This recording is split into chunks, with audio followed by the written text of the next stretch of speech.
Hello and welcome to the MMO development class. Today we are going to continue where we left off last week with building out CGS.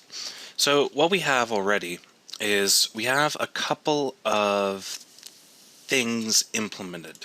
We have our parser, which is responsible for, well, parsing out the text and turning it into an AST. We have our tree parser, which is responsible for understanding the AST and converting it into method calls to our builder interfaces. And then we also have our selector engine. So at this point, we need to combine them all together in order to move forward. So what I want to do is I want to create a concrete implementation of my builder interfaces that result in my selectors being built. So that way what I can do is, instead of doing stuff like this, we'll actually be able to write a CGS selector that will result in these classes being instantiated. So let's go ahead and get started. I'm going to go ahead and create a new text fixture, and I'll call it something. How about builder tests? Sure, why not? It's a terrible name, but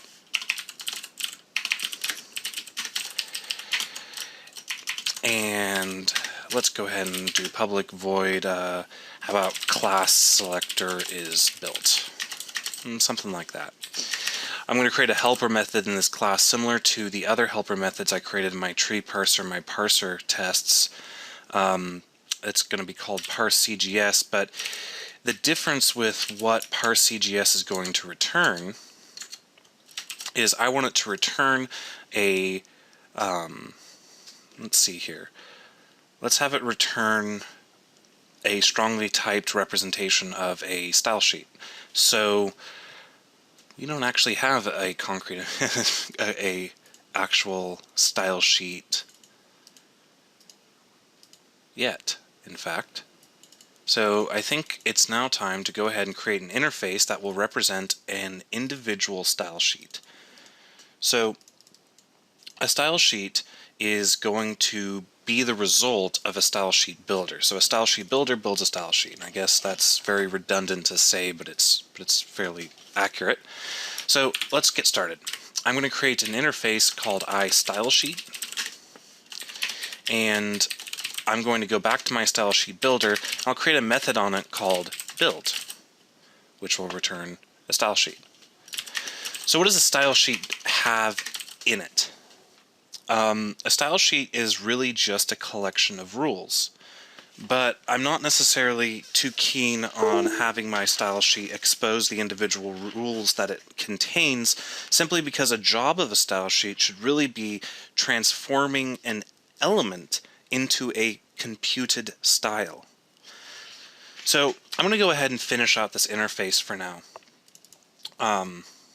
just because, or at least get it looking the way I'm gonna want it to look. Although I'm not actually going to focus on implementing these interfaces today. I want to create a computed style. A computed style is a result of applying an element to a style sheet. And so a computed style will be all of the properties on that element that need to be applied.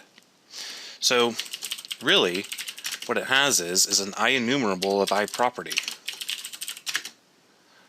which we don't have any properties yet.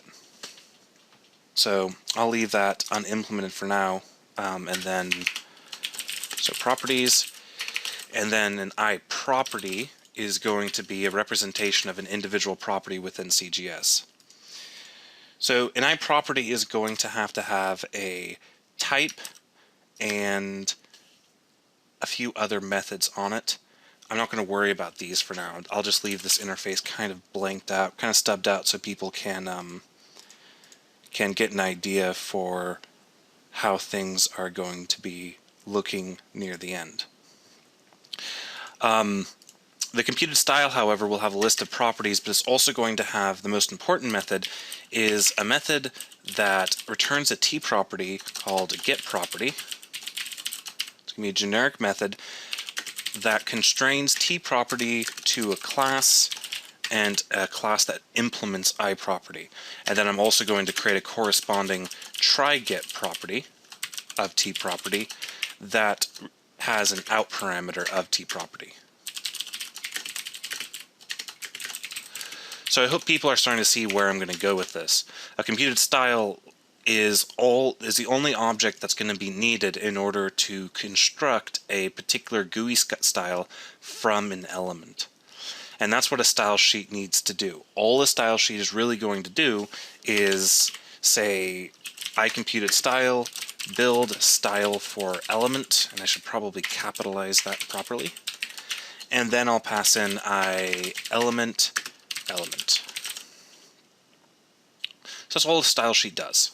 For now, I'm going to leave the interface this way. The way I'm going to test my style sheets is I'm going to expose some methods through the concrete implementation of this type that will allow me to diagnose how the style sheets are being built.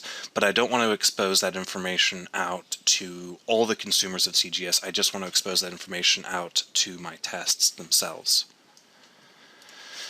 So now that we have that, let's go ahead and figure out how we're going to represent this. So, jumping back into my CGS engine, I need a concrete implementation of all of my builders. So remember, I have a selector builder, style builder, and a style sheet builder. Actually, I think my style sheet builder is now going to throw an exception because I didn't implement, I haven't implemented the build method yet. I'm going to return null, or actually, I'm going to throw a new not implemented exception. Remember, this is just the concrete style builder that we use to test our tree grammar, nothing more. So jumping back into my internal namespace, I want to go ahead and create a builder that for each one of the things that need to be built. So I'll start off with creating a style sheet builder. So this style sheet builder is actually going to be the real style sheet builder that CGS uses. So style sheet builder has a create style method and a build method. So I need to go ahead and create a style builder that implements iStyleBuilder.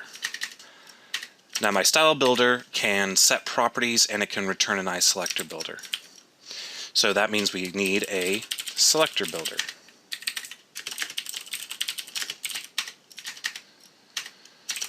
Okay, so what I want to do is I want my style sheet builder to return a style sheet object that will allow me to test my code.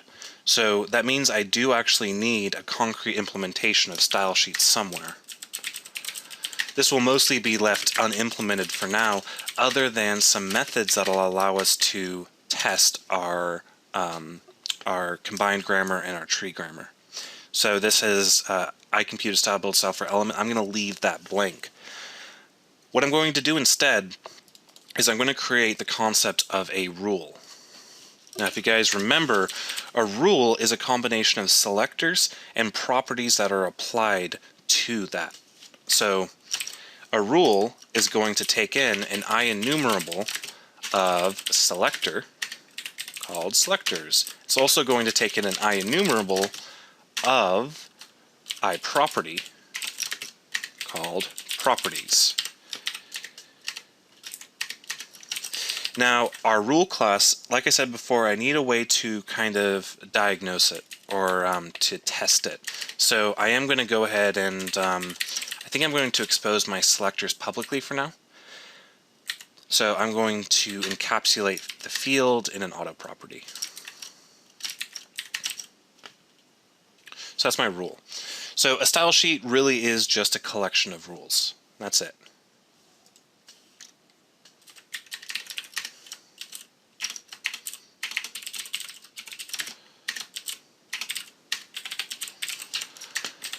And I'm also going to expose my rules publicly here as well.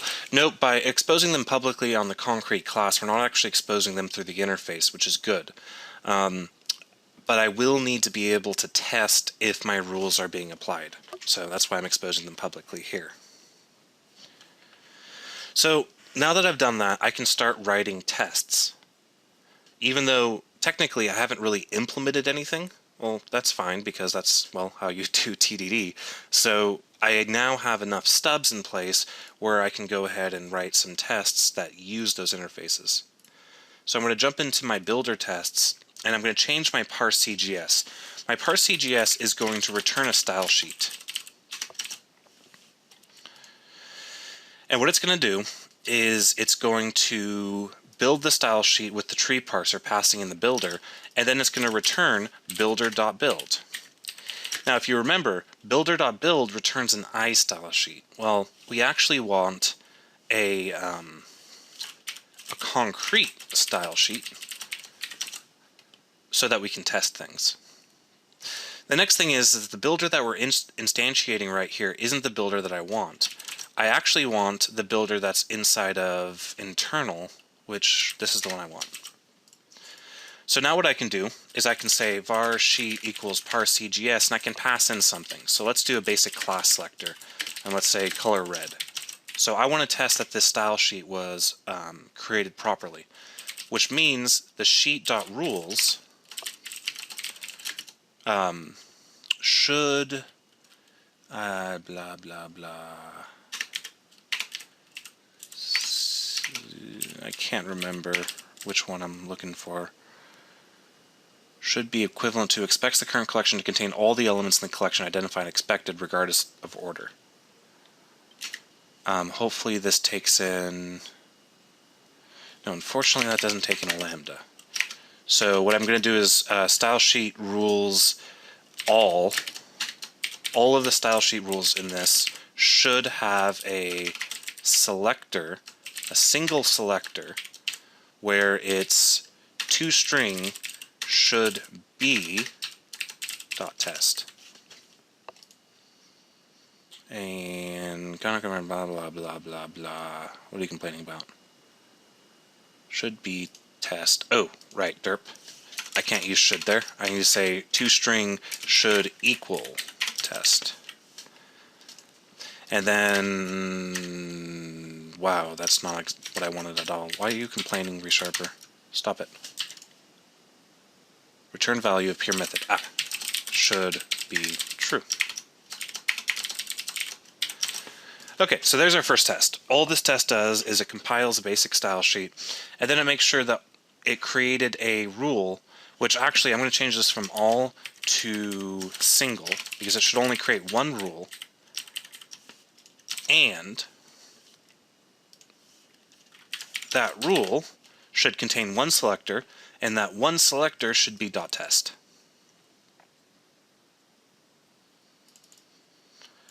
It's not going to be printing out the rules. We're just trying to make sure that the single selector in the single rule is this, basically.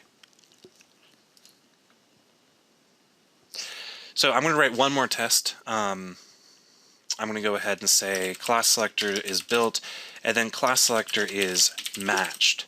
So I'm going to say var selector equals selector single, and then I'm going to say selector matches new element with the type of, how about li, for whatever reason, with a class of test should be true.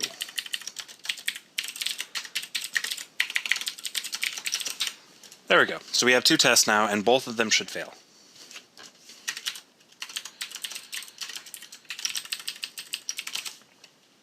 So what happens when we run them?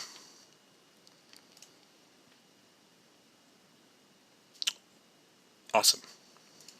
So we get a null reference exception, which is not surprising at all because we haven't actually implemented any of the methods.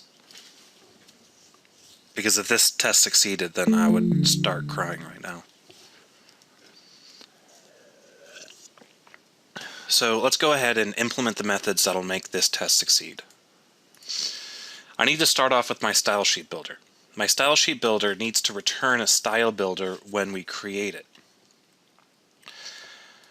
But when we create our style, our style builder, we're going to have to pass in, or we're going to have to save it to a list of style builders. So I'm going to have to say private list of style builder builders, which I'm going to instantiate in my constructor. Then I'm going to say var builder equals new style builder. Then I'm going to say builders add builder. Then I'm going to say return builder. So that's nice. The next one is we have another implementation of create style that takes in a parent. Well, we're going to actually have to pass in that parent style builder into the style builder that we create. However, I'm not going to implement this method yet because this method won't actually result in a failure of the tests that we're working with right now. The next thing is we have to implement the build method. The build method is simply going to return a new instantiation of style sheet, which needs an IEnumerable of rules. So what I'm going to do is I'm going to say builders.select build, which I don't have implemented yet, .toList. So my style builders are going to turn into rules.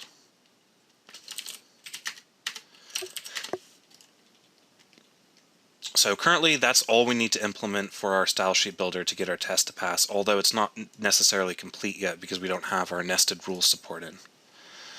So in my style builder, well, let's jump into the style builder now actually. That's a good place to go. In our style builder, we need to have a list of selector builders. Just like our style sheet builder has a list of style builders, our style builder needs a list of selector builders. So I'm going to say private read only, and I need a list of selector builders.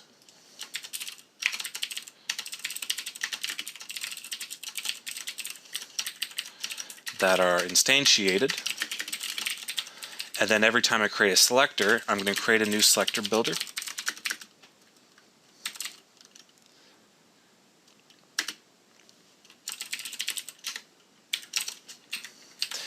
And actually, hold on, let's think about this one. Now remember that, oh, actually, never mind, I'm not going to think about this because that's outside of the scope of the test.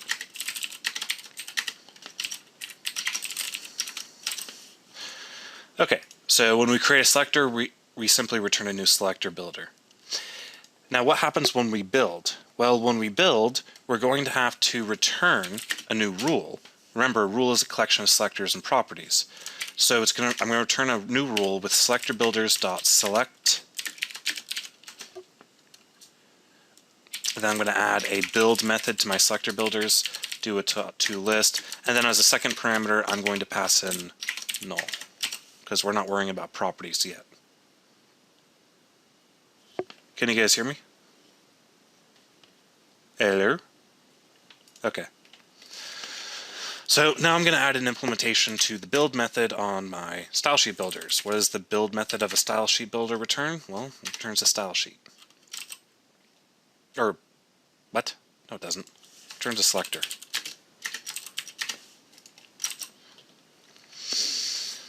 Okay, so we have our style builder that will return a new rule, and a rule is just a collection of styles, or sorry, a rule is just a collection of selectors and properties. So now we're almost there. Our test will still actually fail, but it might fail at a different location. Yeah.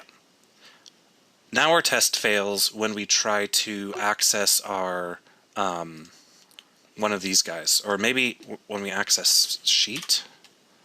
Pretty sure that returns something. Yeah, that returns something. So what I need to do now is I need to implement the most complex of all of my builders, and that is my selector builder.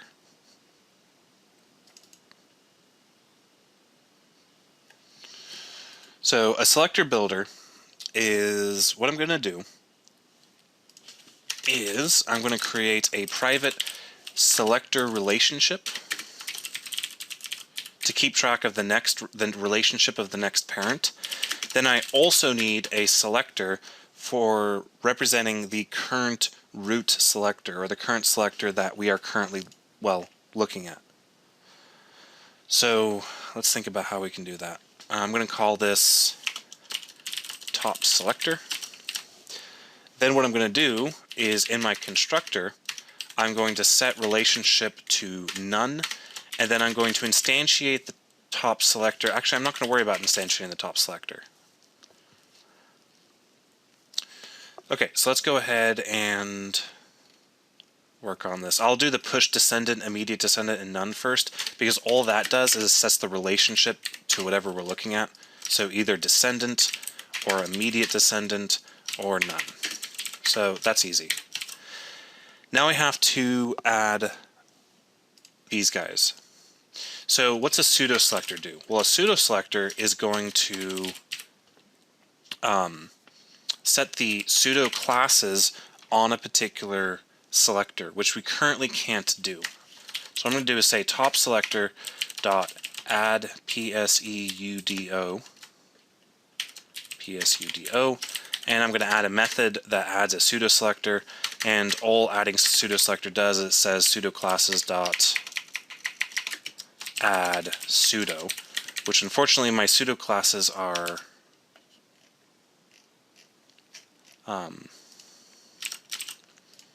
an IEnumerable. I'm going to make my pseudo classes a list, and then when I instantiate them, I'm just going to instantiate a new list and copy in whatever the IEnumerable was that was passed in.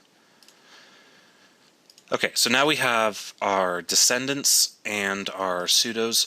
Now we have to implement our class selector, ID selector, and element selector. I'm going to write a add selector helper method. Add selector, I'm simply going to pass in something like a class selector with the class of class name, with the parent of the top selector, and with the relationship of relationship. Actually, now that I'm thinking about it, I really don't even need to do that. I can just say top selector equals this. ID selector, same deal. I instantiate a new ID selector, pass in the top selector as the parent, and then set it to that. So it's kind of like a recursive algorithm we got going here.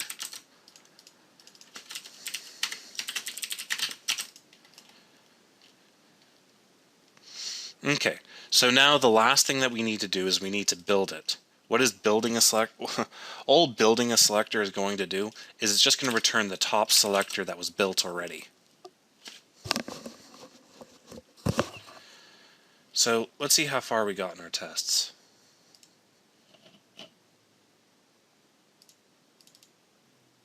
And we got success.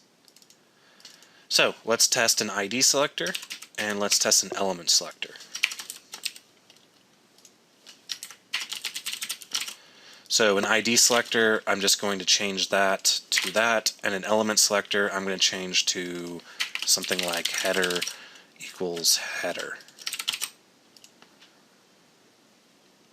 And we get success.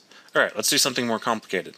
How about we have a class and element selector? So let's do a class of whoa and an element selector of hey. So this should be whoa hey. And we get more success. So let's go ahead, and what I'm going to do is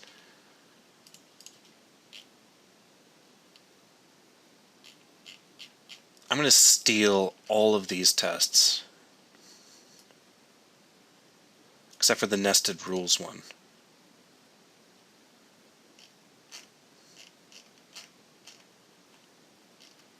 So all of my tree parser tests, I am just going to steal entirely.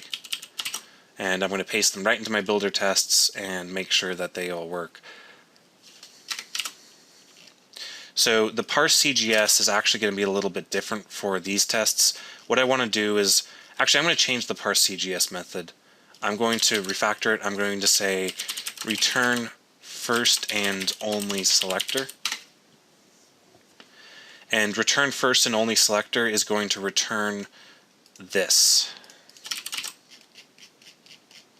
So I'm going to say var sheet equals, and then I'm going to say return sheet single rule, single selector, .toString.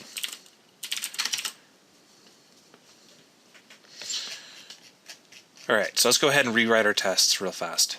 What they're going to look like is they're going to be return first and only selector should be .test. So that'll make our tests a little bit easier to write.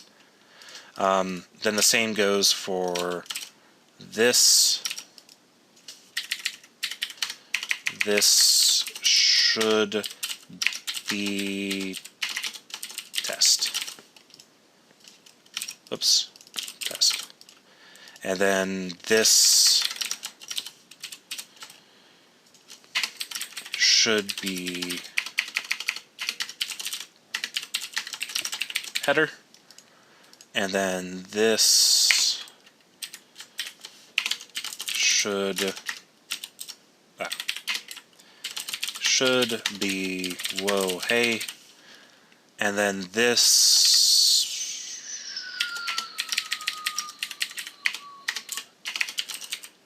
whoops, that's a match one. So I am going to actually write a parse CGS method that did the exact same thing as the last one.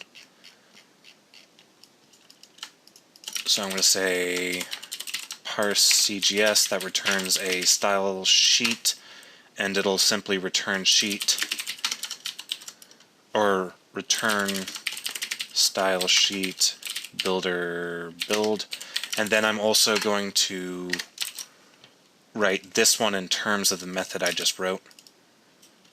So this is going to be return parse CGS input. So that cleans up our code a little bit. Okay, let's fix the rest of our tests.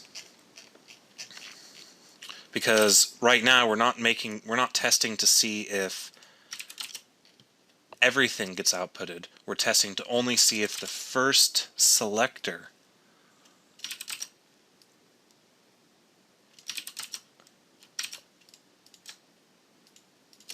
works. So I need to remove all of the properties out of my definition because we're not testing properties yet. And then because this one has two rules in it, I'm going to remove the second rule.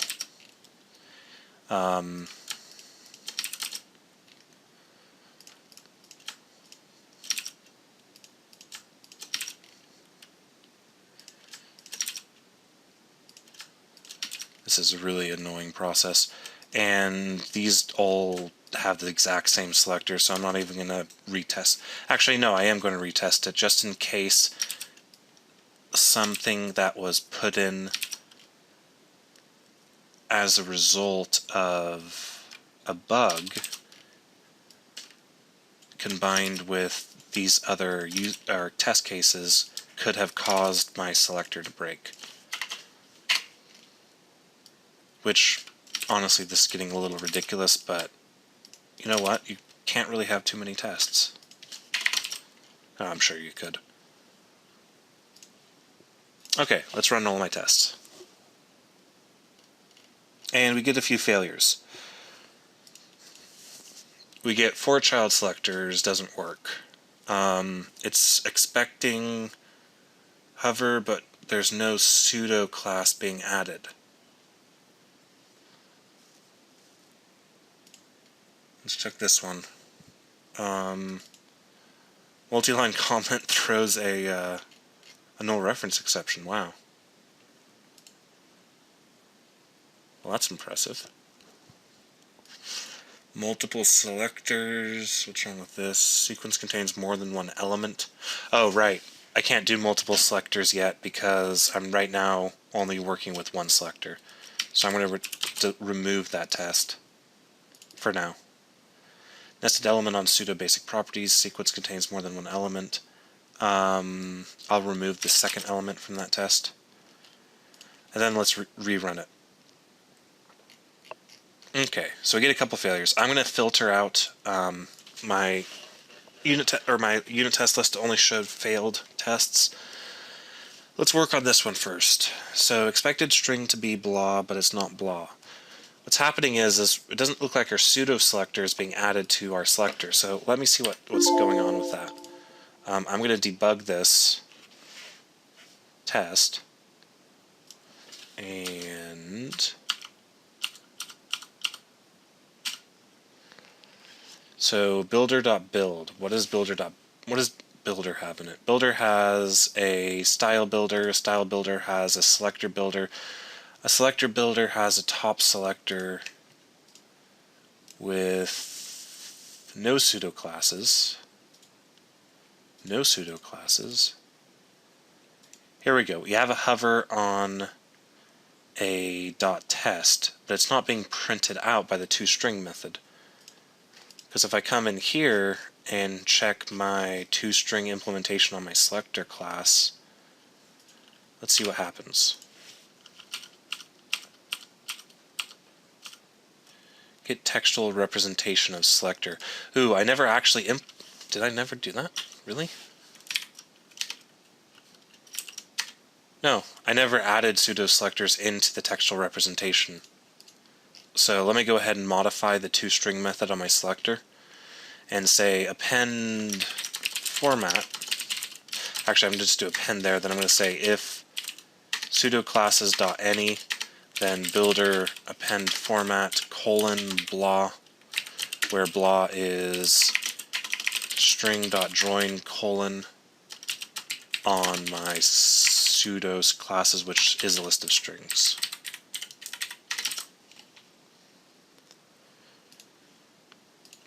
So let's see if that works.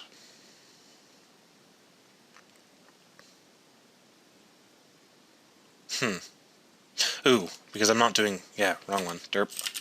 I need selector.pseudoclasses because this method is only in the context of the topmost selector. And I just fixed 2 tests.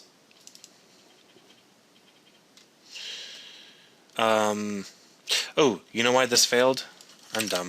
This failed because I had a selector, or I was expecting the rule that was in a comment to be present.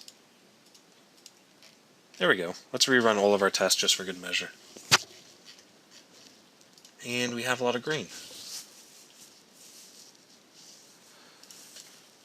Okay, so it looks like our tests for returning a single selector out of a single rule are working. Let's go ahead and see if we can get some more complicated tests in here. Unfortunately, these aren't going to be that trivial to write, but I'm going to have to write them anyway. The first one is I want nested rules. So selectors on nested rules work. So I'm going to say sheet equals parse CGS. I'm going to write in test and then h1 color red. Now, there should be a selector in here, or there should be 2 rules. And the second rule should have a selector of .test h1. Let's toss in some more CGS in here just to just for some good measure. Okay, so then what I'm going to do here is I want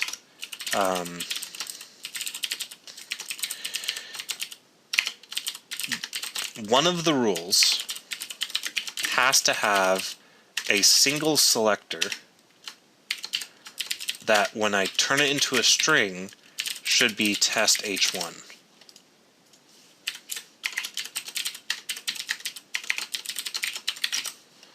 So this test should fail. And it does. I get a null reference exception. Wasn't expecting that.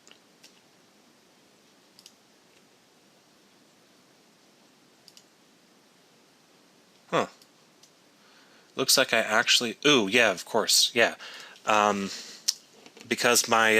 remember that method on my style builder that takes... Or my style sheet builder that takes in a parent style builder?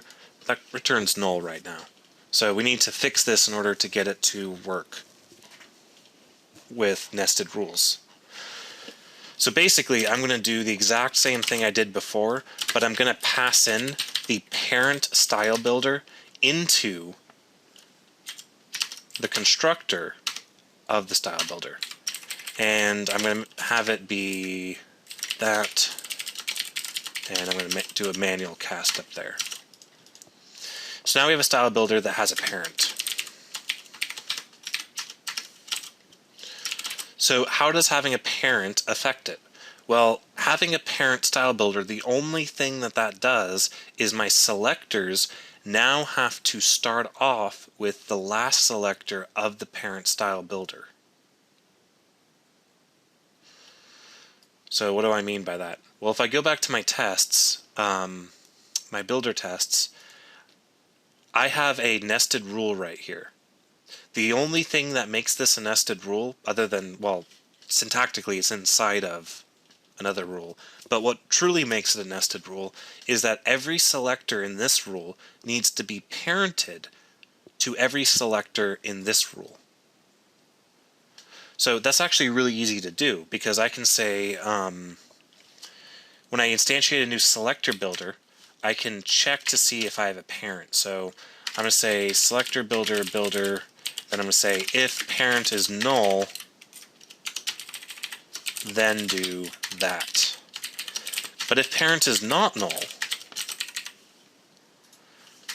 then I'm going to have to say builder equals new selector builder, but I'm going to have to pass in a list of parent selectors.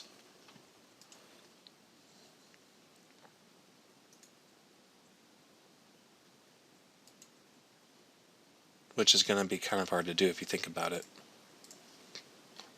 Or at least as far as the way I wrote it. Let's think about this. So we have a style builder, and our style builder passes in the parent builder if it's a nested rule.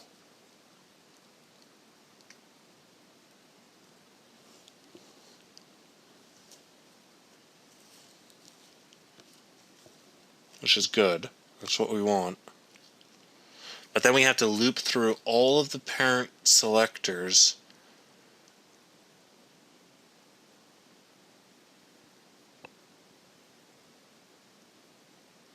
I wonder.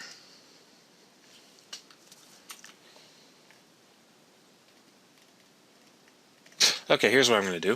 Do you guys know what the composite design pattern is? I'm going to change this code up a little bit first, because this is going to get a little bit more complicated than what I want.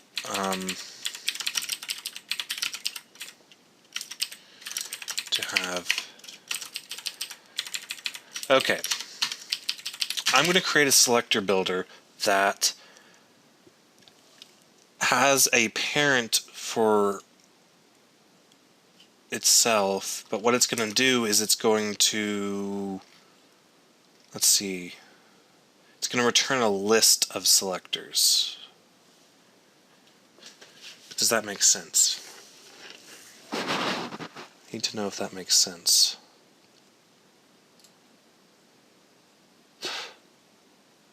Oh no, I know what I'm going to do. Alright, you guys want to see a magic trick?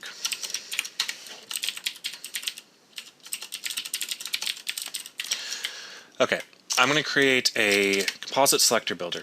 What it's going to do is it's going to implement the selector builder interface.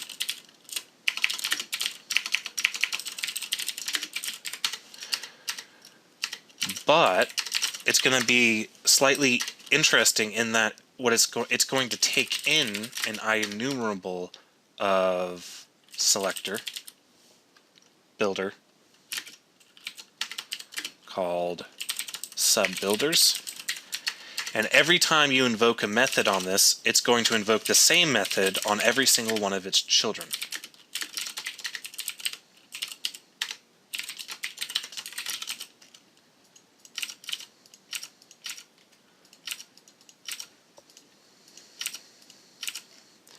So we're going to set the ID selector, and we'll do that on every one of its children. Set the element selector, do it on every one of its children. Same with pseudos, same with descendants, same with immediate descendants,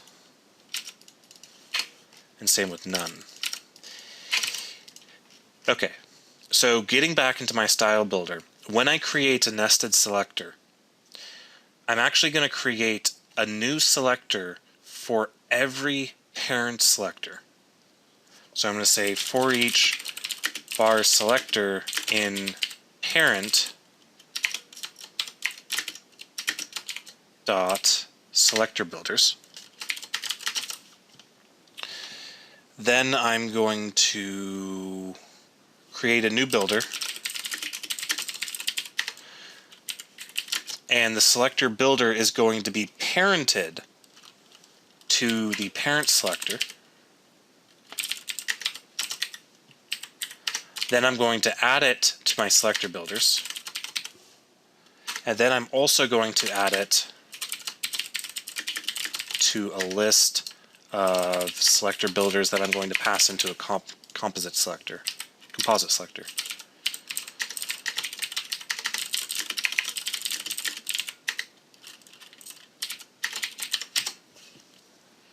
Okay, so I'm sure this is really confusing, but essentially what we're doing is, let's say the parent selector has 5 selectors on it, and then the sub-selector has 3 selectors on it. What we're actually doing is we're creating 15 selectors for, no, we're not. We're only creating 3 selectors, but those 3 selectors are all parented to, no, we're creating 5 selectors that are parented to the parents. Oh, stuff and things. I'm even confusing myself here. I hope this will work.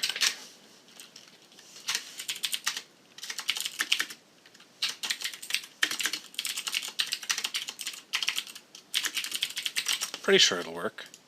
I did something really similar last time.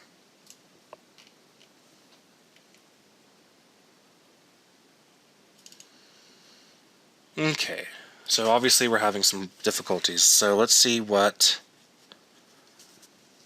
our rules are. So we have 2 rules, that's good. Our second rule should have a single selector, that's good.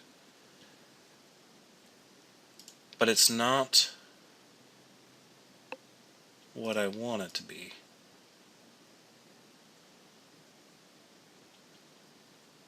Wait a sec. Why do I have... How many other tests did I break by doing that, I wonder? None. Okay, so I think what's wrong with it is... Oh, right. If I have a nested selector, the relationship should default to descendant.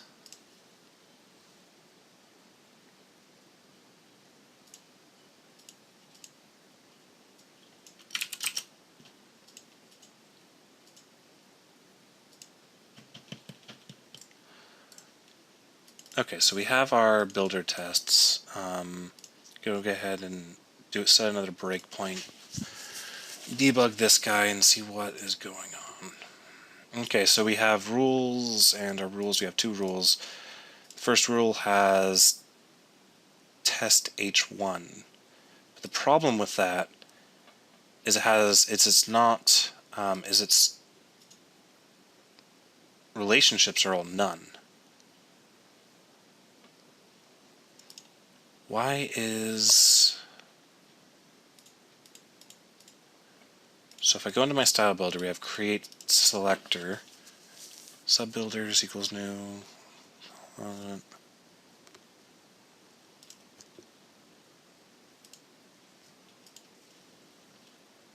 let's see what happens right here.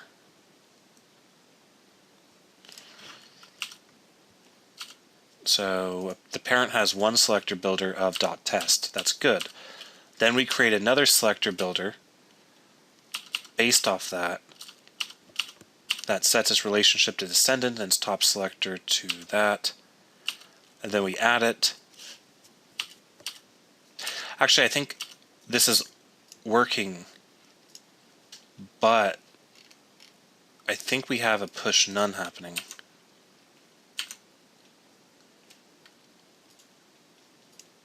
Or we don't. Do we?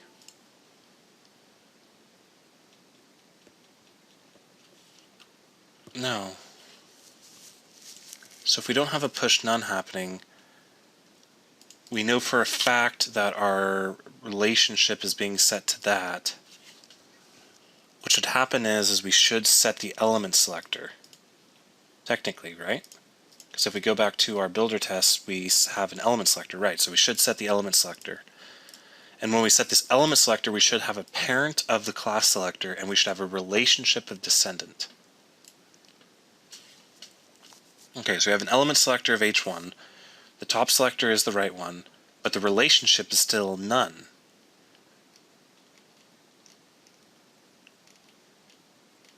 Why is the relationship none?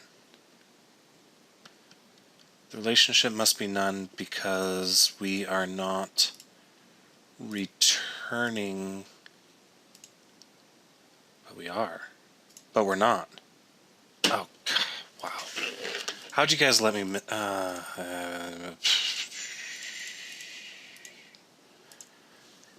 come on, you guys are supposed to be paying attention.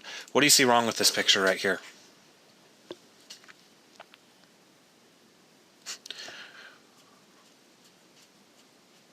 We're returning a new composite selector, but the sub-builders that we're adding to it are the parent selectors, not the child selectors of the new rule.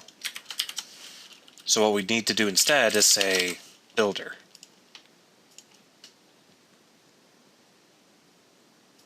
And we get success. Okay, let's do a little bit more complicated nested rule. I'm going to do .test and then pound header, h1 and h2. So our selectors should have, so selectors.select toString should be equivalent to, which asserts that object is equivalent to another. No, I don't want that. Should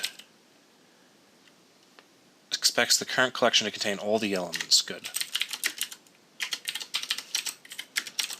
Okay.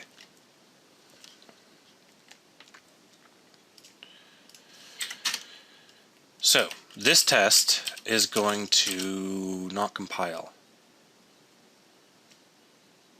Oh, right, derp. Because I'm doing that again, aren't I?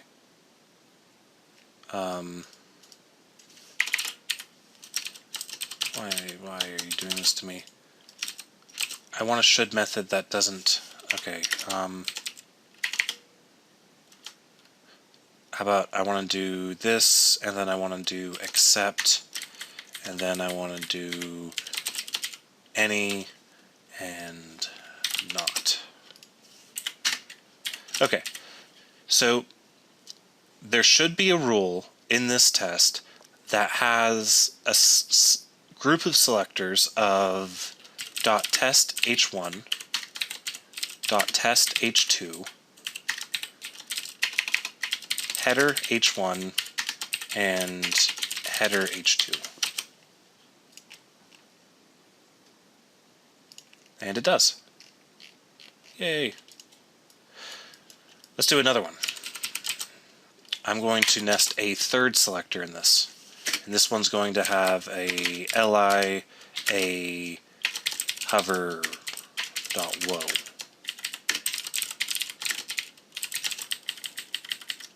Comma h2.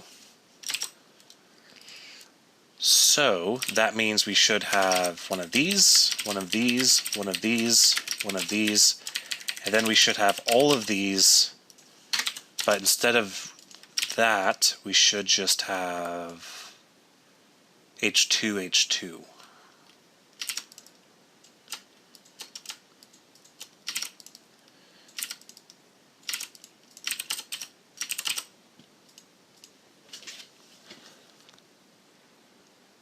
Wow. Hold on.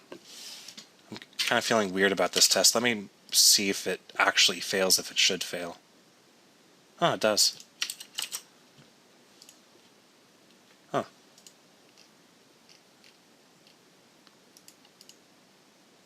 Well, that's nice.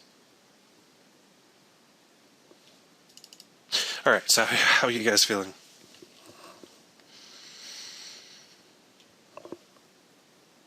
Alright, let's toss in, let's have multiple rules. So I'm going to create that aren't nested. So let's do multiple class selectors. And this test is going to make sure that we can have multiple rules. So I'm going to say parse CGS test test2 test5 colon h1. So sheet dot rules dot select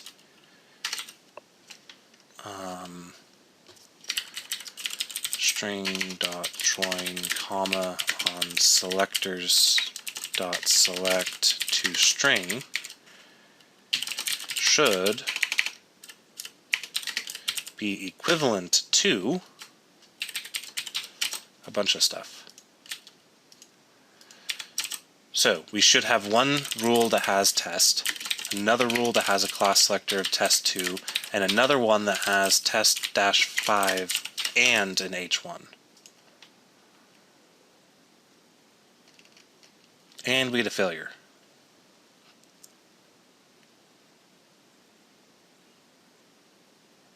Huh. What? Expected collection to h1 to be equivalent to dot te. Why are you doing this to me?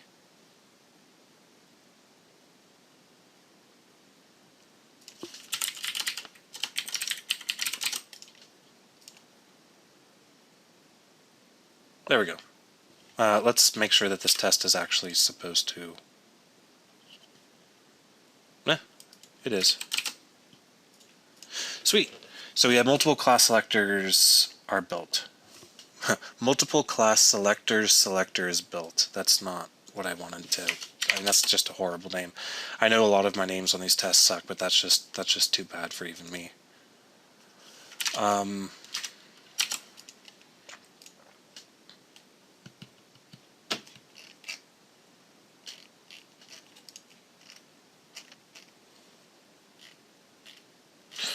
Sweet. So what we have here is an example of pretty much all of the selectors that I wanted to implement. Actually, not only are they being parsed by CGS, they're also being built into objects that can actually match against elements.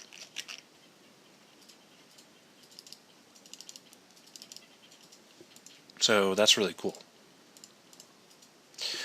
So now that we've hooked up our selector builders, we will now have to start worrying about one of the more complicated aspects of CGS, and that is the properties. So we now know if a rule, we can know if a rule matches a or we can know if the rule matches an element, but we don't actually know what properties to give the element if it gets matched. And the calculations involved of determining that are not as trivial as you might expect them to be, especially when you consider that properties can be set for multiple names. For example, something like margin 10 pixels sets margin left, margin right, and margin top to 10 pixels, whereas margin 10 pixels with the margin bottom immediately afterwards of 5 pixels overrides only the bottom of the margin, and so on and so on. So things get a little bit more complicated. Not only that, we also have to introduce the concept of style precedence.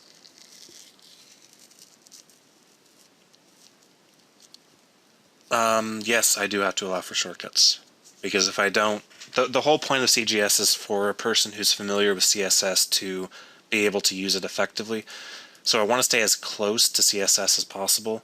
I know I'm leaving some things out of the language, like sibling selectors and many of the pseudo classes, but for the most part, I want things to be very similar. And at this point, it looks pretty much spot on, except for the fact that CGS supports nested rules, whereas CSS doesn't.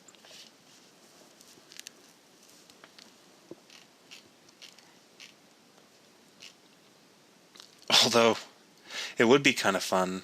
Oh, why didn't I think of this before? use less CSS as a preprocessor for CGS.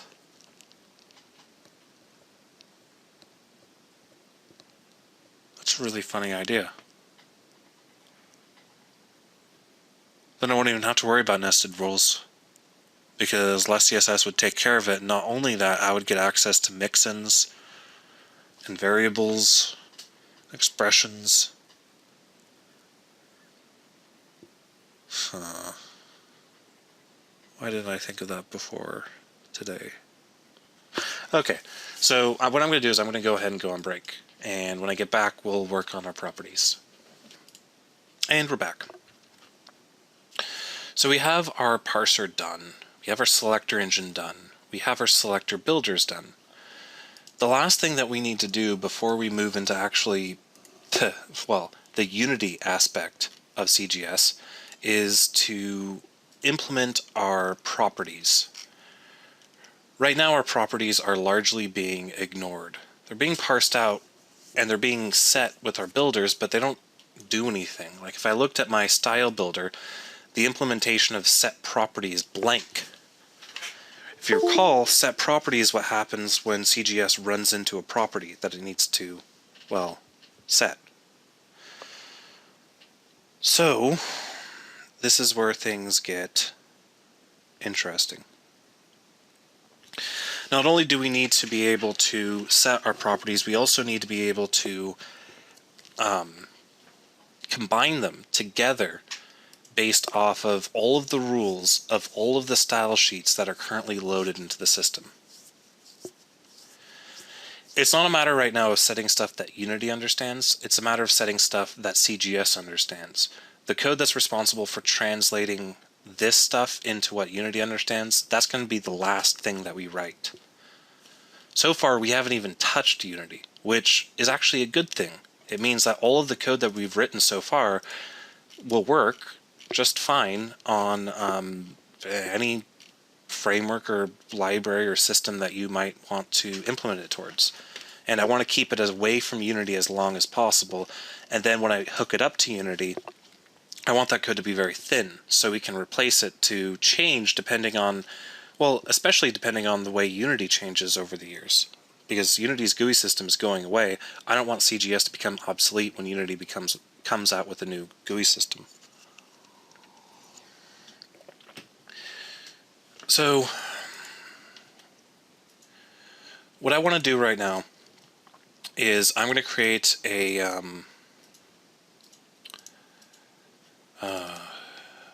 this is going to be fun. How am I even going to do this? The reason this gets complicated is because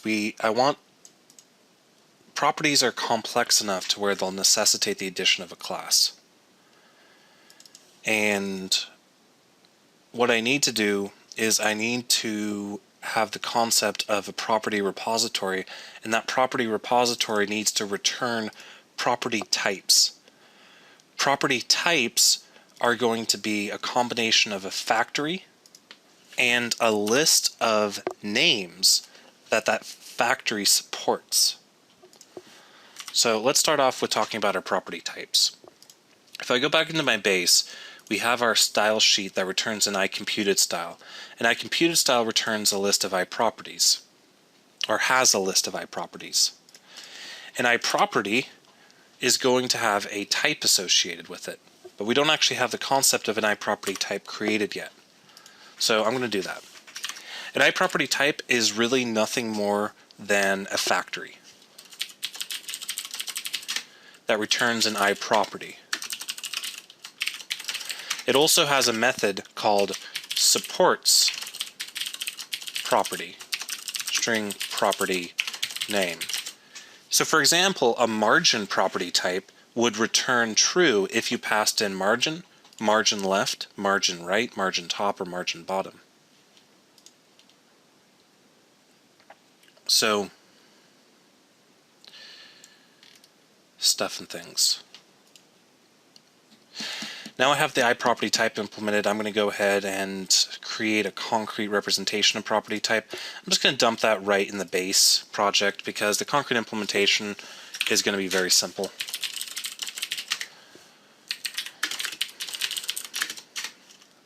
So a property type simply has a constructor that takes in a constructor of an iProperty called factory and a list of supported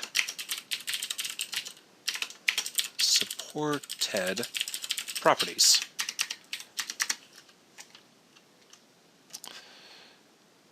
Actually, what I'm going to do here is I'm going to, supported properties is I'm going to create a hash set of string called supported properties. And then I'm going to instantiate it and I'm going to pass in what we have right there. The reason I'm using a hash set is because the only thing that we're ever going to use this for is to check to see if this property type supports a particular property. So, because all we're doing is using the contains method, I'm going to use a hash set because it has a lot better performance. The create method is simply going to delegate to the factory that was passed in. So now I have the concept of a property type. Let's look back at what a property needs to do. A property, we need to know the property type of this property, and we need to be able to combine, this is where things get complicated.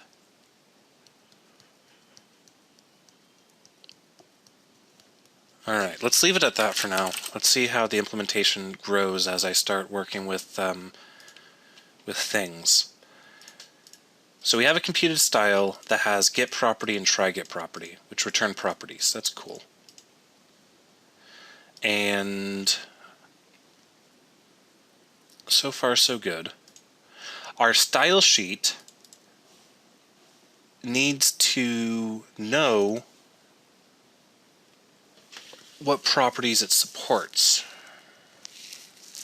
That's not necessarily something that we'll need to expose. What I'm going to do is I'm going to create a class in my engine, and it's not going to be internal. It's going to be called my CGS environment. And an environment is a list of style sheets, and it's going to be a list of property types that this environment supports.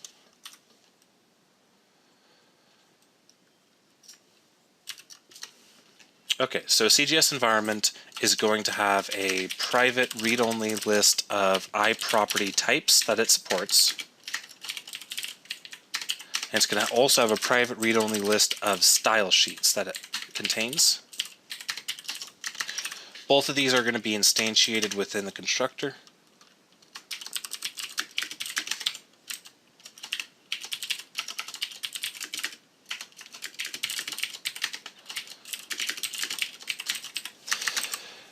Then what we need to do is we need to have a way to create a builder from this environment, because a builder is going to have to know what property types are available. I'm going to hide that behind another interface. I'm going to create an iProperty type repository. An iProperty type repository is going to be, well, what it says it is. I'm going to have an iProperty type, get property type based off a name.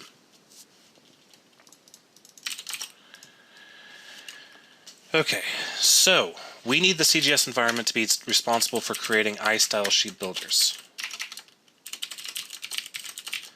because we need our style sheet builders to have a list of iProperty types that it can take advantage of. So I'm going to have CGS environment implement iProperty type repository, And its getPropertyType method is simply going to return the first property type that supports the property name.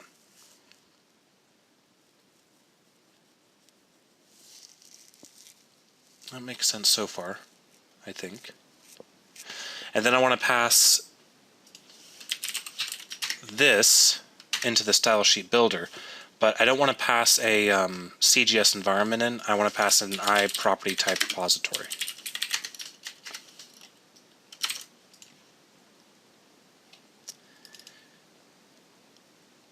Now, our style builder is also going to need a type repository.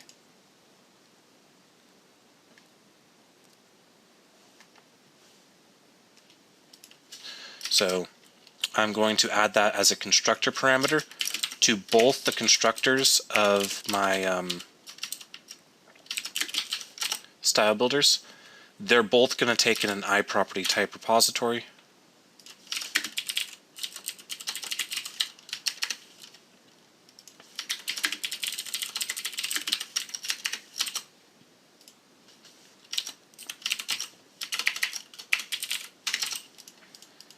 Okay, so far so good. So we now have threaded through an implementation of our property type repositories into our style builders.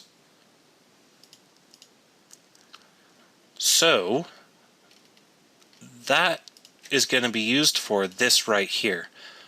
This setProperty method needs to know which property type it's being set on.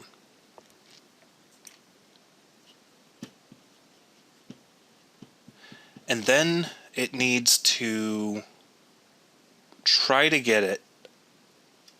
Oh, this is getting confusing. Okay, so we first need the property type. So a type is property types get property type name. And then if the type is null, then I'm going to throw a new invalid operation exception, property type blah not supported. I'm going to introduce some better error handling a little bit later. Right now I'm not too worried about that. Next up is each style builder can have one instantiation of each property.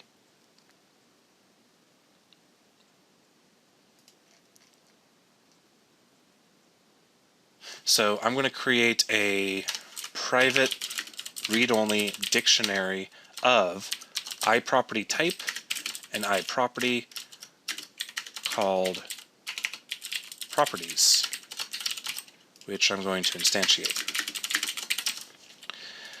Then what I'm going to do is I'm going to say iProperty property if properties dot try get value type out property. That means we've already set this property on the style builder before. This would be an example is if I did margin dash left equals 5 pixels and then immediately after did margin dot right equals 5 pixels. Then what I need to do is I need to combine,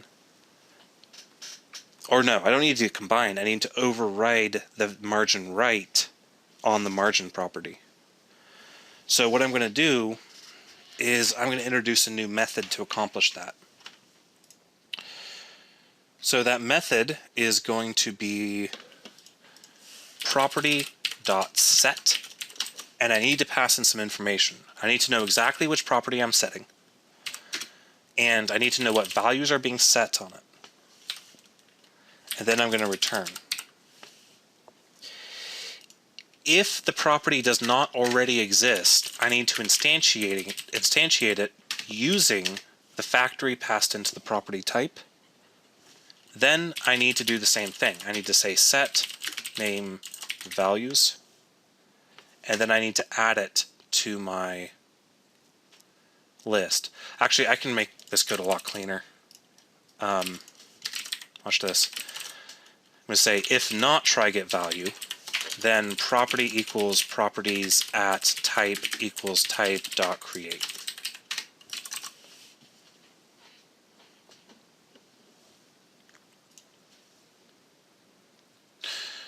Now we're not worrying about weight right now. wait will come later.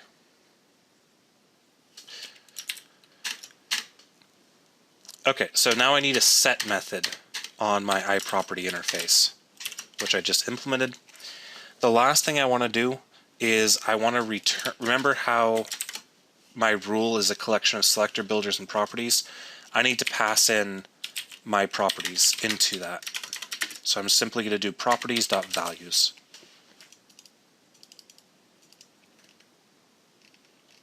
Okay, so that's great, but we're going to have some compilation errors because I changed a few constructors. My style sheet builder is simply going to be a new instantiation of CGS environment for now. Now this shouldn't, actually no, this will cause a lot of my tests to fail.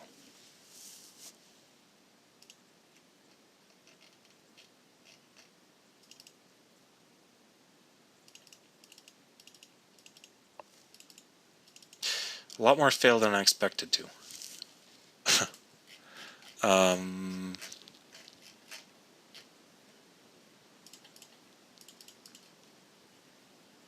Okay, let's debug this and see why so many tests failed. Actually, they should, anything that sets a property should actually throw an exception. Right, because there are no properties that I have that support this name, so it throws an exception. So that's actually what I want. Now what I need to do is I need to actually create my properties. So what I'm going to do is inside my engine, I'm going to have my CGS environment, and I'm going to add a method on it called public void register property type iProperty type type, and simply to say property types dot add type.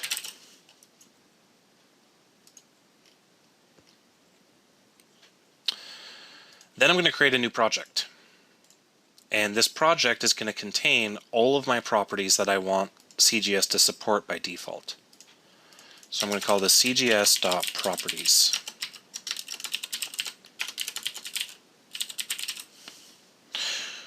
Or you know what, I'm just going to add a CGS engine for now. No reason not to, except for that I can't use the namespace properties, but I can do property types. Okay, let's focus on one of the simpler tests.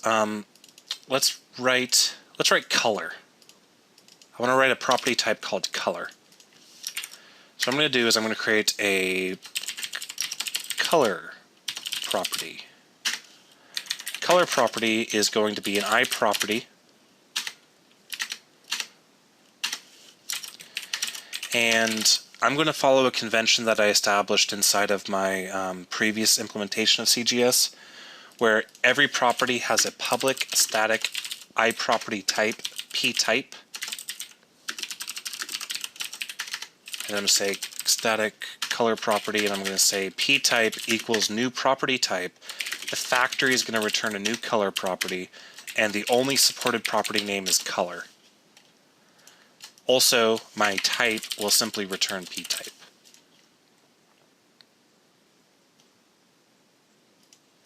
Then I'm going to go in CGS environment, and I'm going to write a private void register default property types, and I'm going to invoke this in the constructor. And I'm simply going to add a line for every property type I want to support. So color property.ptype. So now my color property is being set, which means this test should actually pass now. And it does. However, tests that have other properties like font size and margin will still fail. So let's at least get my tests running, and then we'll work on actually implementing our properties next week once everybody's brain, including mine, has time to cool down. So what other property types do we need? We need font. So we need a font property. Font property will implement iProperty. We're going to have a public static iProperty type ptype.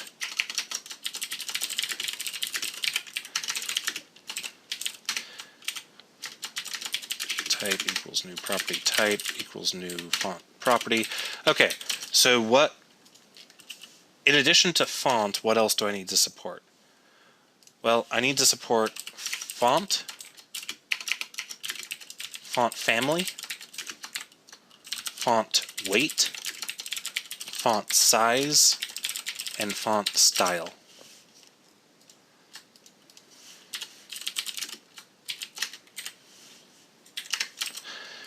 Okay, so we have our font property. What else do we need? We need a margin property.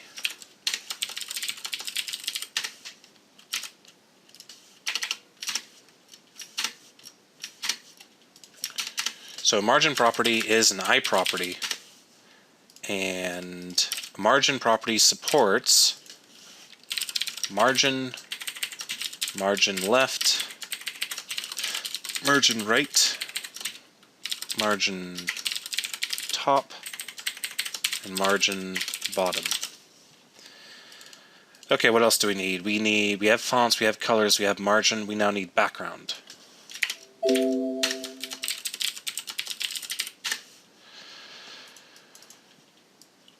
Okay, so what can go into a background? I can't remember what exactly I ended up with. I think I did background, background color, and background image.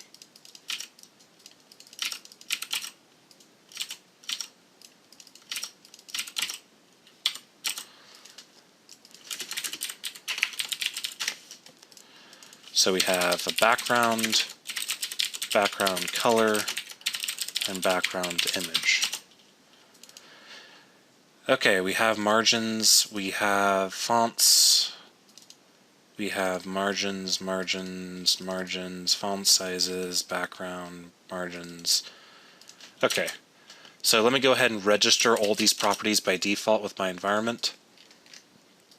So I'm going to say register property type. I want a background property, I want a font property, and I want a margin property.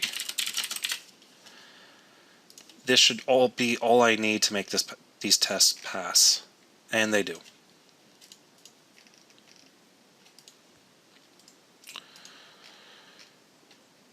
Okay.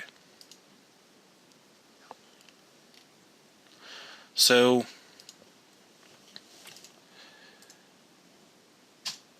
there's not a whole lot to do here or today, really, that I can implement really quickly, simply because we're going to have now have a big discussion about properties, which is going to probably last, or the implementation of properties is probably going to last about an hour. What I could do for now is I could go ahead and implement the rest of the properties as far as stubbing them out, because that's a very tedious task. And then we'll actually get to implementing these methods a little bit later, next week.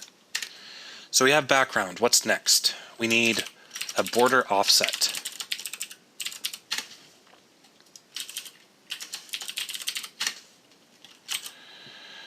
What's a border offset have? A border offset isn't actually a CSS property. It's something that's very specific to Unity. That's fine. Okay, border offset has a border offset. It has a border offset left, border offset right, border offset top, and border offset bottom.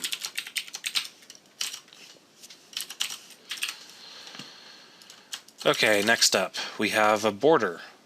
This is going to be fun. Border has like a million different things we can do. Border property.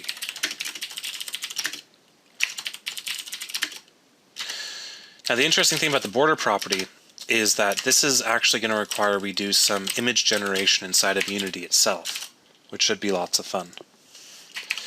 But with border, we have border left, we have border left color, and border left width. And then we have color and width for everything else, or all the other sides. So we have right, bottom, and top.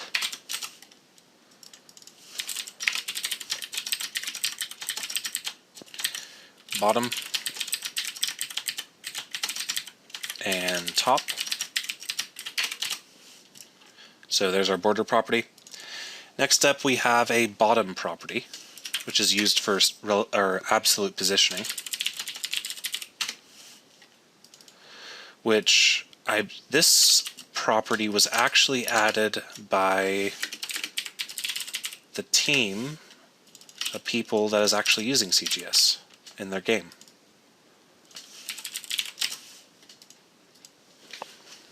Which was nice of them. So we have a bottom property. We have a color property, which we've already done. We have a cursor color property, which I don't remember doing this one myself, so... Or maybe I did, I can't remember. But if I didn't, it was also put into place by people.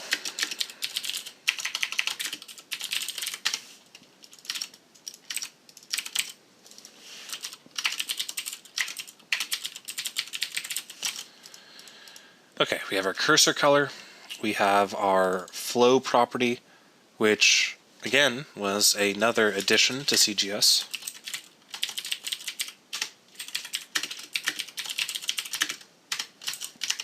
The flow property is cool because it allows you to set a box as a vertical or horizontal box without having to change the markup, which is nice. The flow only supports the word flow. Next up we have the font property, we've already done that. Next up we have the height property. And if you're wondering, yes, I did actually have the foresight to implement the height property in the first version of CGS.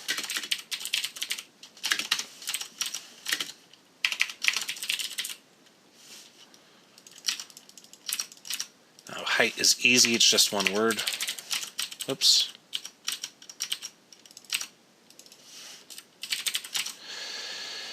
Next up we have image position.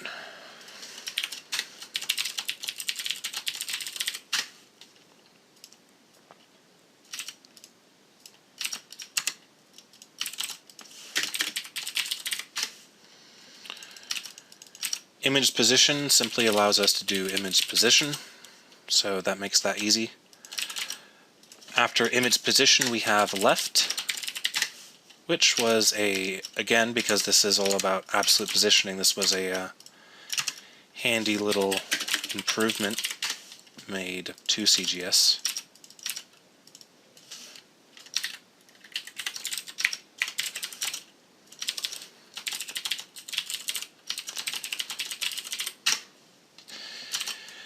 Next up we have the margin, which we've already done. Next up we have the offset.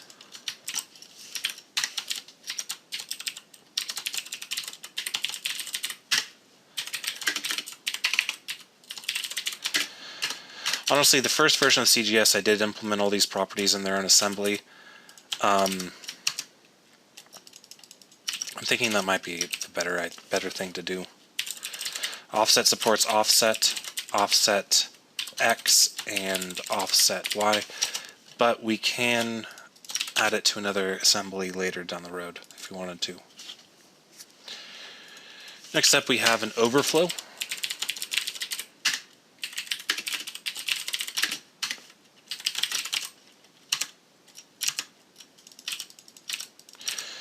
Overflow supports overflow, overflow left, overflow right, overflow top, and overflow bottom. Next up we have a padding, which I'm just going to copy margin from that for that one because very similar. Fortunately, actually, that we will be able to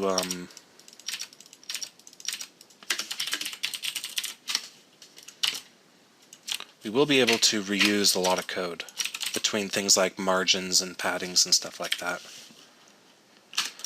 Next up, we have a position. And yes, this is very tedious stuff I'm doing right now, so I hope people don't get mad at me.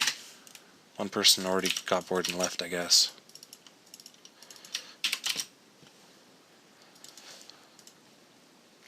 Alright, so our position is... What does the position do? Oh. Sorry. Yeah, I know what the position does, but I was looking at some reference code and I was like, why is the position doing this in the reference code? But it looks like I have some dead code in the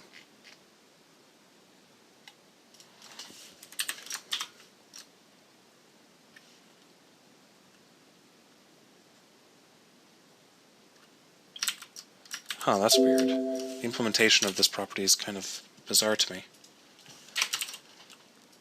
I'll take a look at it later. Next up we have the right property, which is like the left property but in the other direction.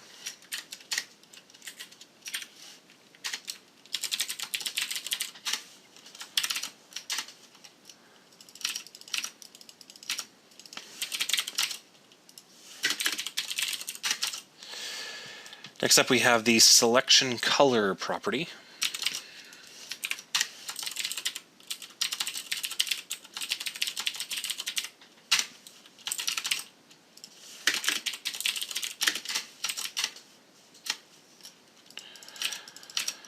And if I was thinking straight today, I would probably write a tool to automate the process of doing this. The previous version of CGS was built, piecemeal. Next up we have the text align property.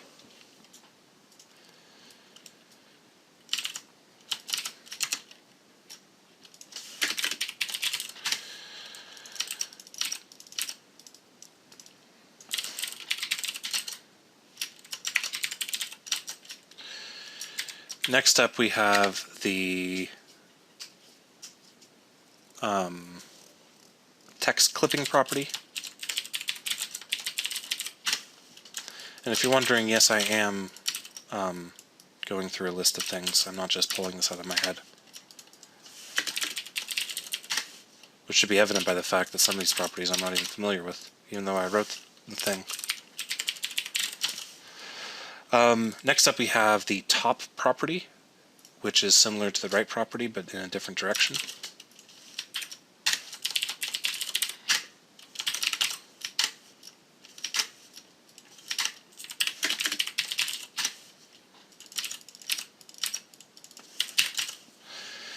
Next up we have the width property, which is also very similar to the height property. Which, did I implement the height property? I did, actually. Width is going to be the width of an element.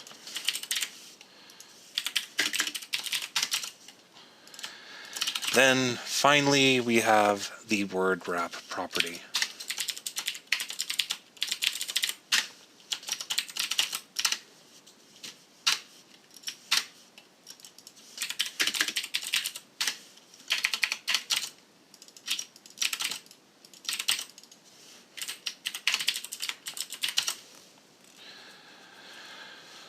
Alrighty,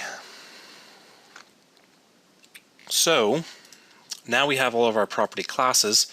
Let's go ahead and dump them into our thingy down here.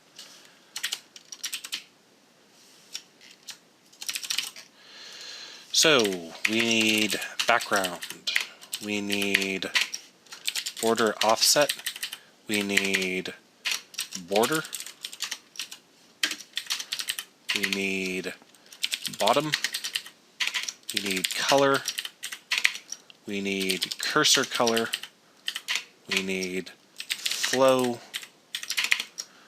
we also need font, we also need height, we also need image position, we also need left, and margin, and offset, and overflow, and padding, and position, and right, and selection color, no, select selection color,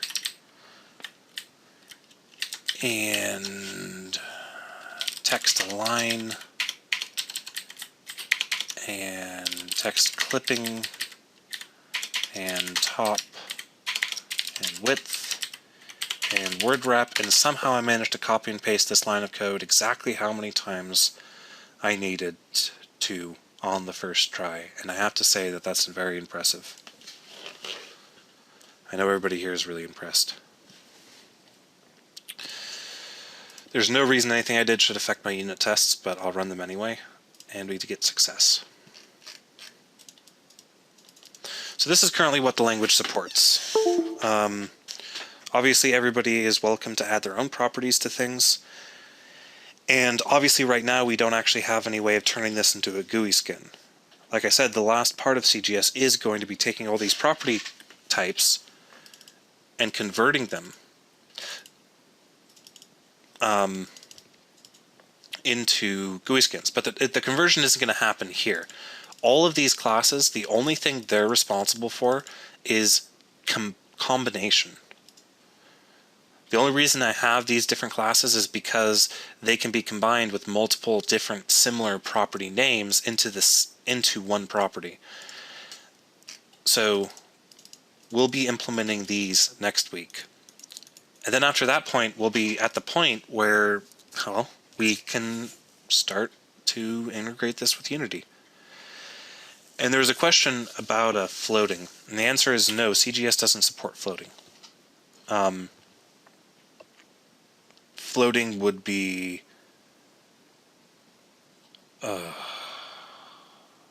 complicated. And it's not even necessary because CGS supports the flow property, and the flow property is used to determine if a box should be laid out horizontally or vertically, which is handled by the Unity GUI system. So fortunately, we don't need to worry about floating.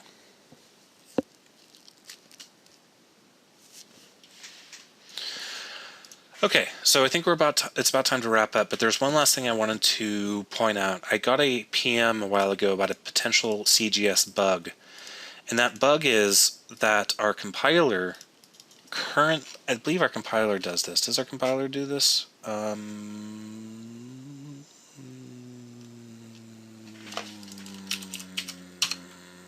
No. Our tree grammar does this. Right, it uses the float.parse. Now, this is going to be problematic for people in countries that are different than mine.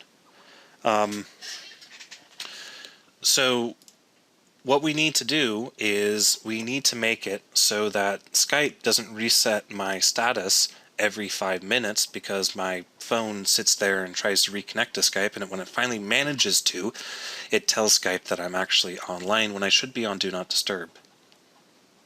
But more specifically, what we need to do is change our culture on the second parameter to our float.parse method to be invariant, so that whether you use a decimal place or a comma to delineate fractional units of a decimal number, it should always be, no matter what you do in your own country, it should always be a period, because that is just how CSS is. That's how C# is. I mean, it's not like if you were to write a double value in C#, compile it in the United States and it compiles fine, but you go to, Europe and it compiles wrong because it has the wrong delineator. No, the period is specified by the language itself so that it works consistently no matter where it's compiled in the world. So what I'm going to do is I'm going to change my parsing code right here to use the invariant culture so that it always uses dots as a way to delineate fractional units. So I'm going to quickly fire up my ANTLR compiler,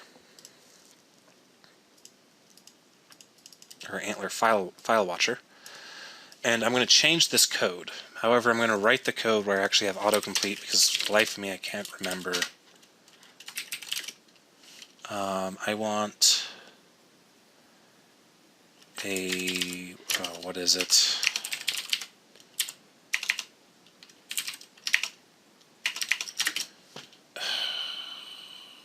is in number styles.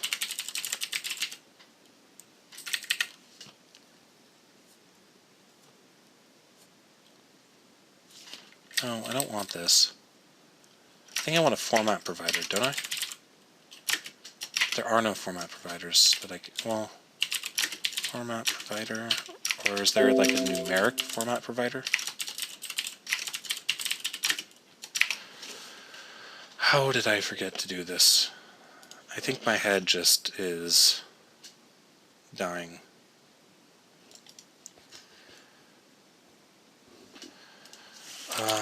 Is it culture info?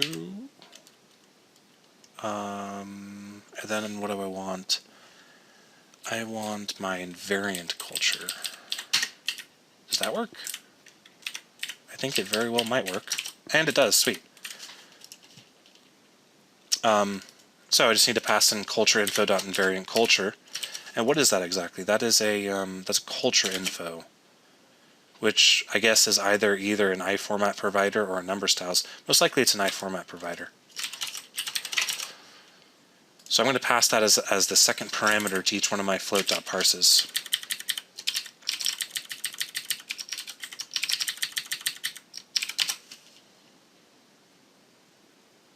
Okay, and it's compiled. Next up, I'm going to actually search my entire, no, not my entire thing. I want to search my entire solution for every instance of float.parse.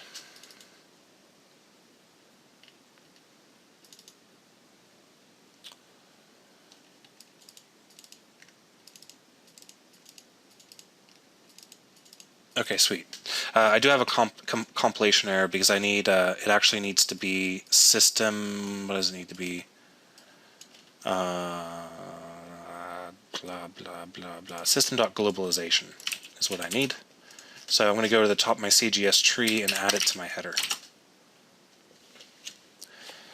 And let's make sure it didn't break anything. And it didn't. Okay, so that fixes a bug with some globalization problems.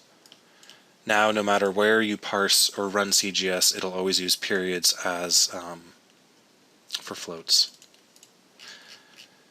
It's not something you usually think about, honestly, when you're working with stuff like this, but it's really, really important because you don't want your code to break just because it's being ran on in Germany, because that's just not fair. Alrighty, so I think that we'll just go ahead and about wrap things up.